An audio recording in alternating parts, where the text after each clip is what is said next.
ఇప్పుడు మొన్న సింహాచలంలో పట్టుకున్నటువంటి వాళ్ళది ఉంది. లేకపోతే మొన్న ఇంకొక ఈవోను వాళ్ళ ఆవిడ కలిసి పట్టుకుపోయారు ఏదో డబ్బులు. ఏం చేస్తారు? కేసు పెడతారు, తర్వాత బెయిల్ మీద వస్తారు. ఆ డబ్బులు రికవర్ అవుతుంది, అంతే కదా. ఇప్పుడు ఆయన పట్టుకుంటే 72,000 రికవర్ అవుతుంది. ఖచ్చితంగా ఆయన కేసులో పెడితే ఫస్ట్ టైం అని చెప్పి అరెస్ట్ చేసి మళ్ళీ బెయిల్ ఇవ్వచ్చు, లేదా 15 రోజులు జైలు శిక్ష వేస్తారు. 72,000కి అంతకు మించి చేస్తారా జైలు శిక్ష? కానీ వాడు భయపడిపోయి వాళ్ళ కుటుంబం 150 కోట్ల ఆస్తి రాసి ఇచ్చింది. అధికారిక లెక్కలు 14.5 లక్షలు, ఇది 14.5 కోట్లు.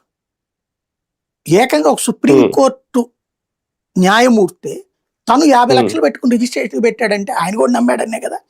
వీళ్ళకి అనుకూలుడైన ఆయన మరి ఎట్లా నమ్మాడు ఆయన కూడా?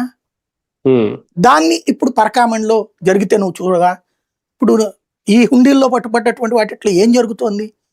సస్పెండ్ చేస్తారు, వస్తారు, మళ్ళీ వస్తారు ఉద్యోగంలో. వాళ్ళు శాశ్వతంగా తీసేయడం ఉండదు, కానీ ఈయన తీసేశారు శాశ్వతంగా.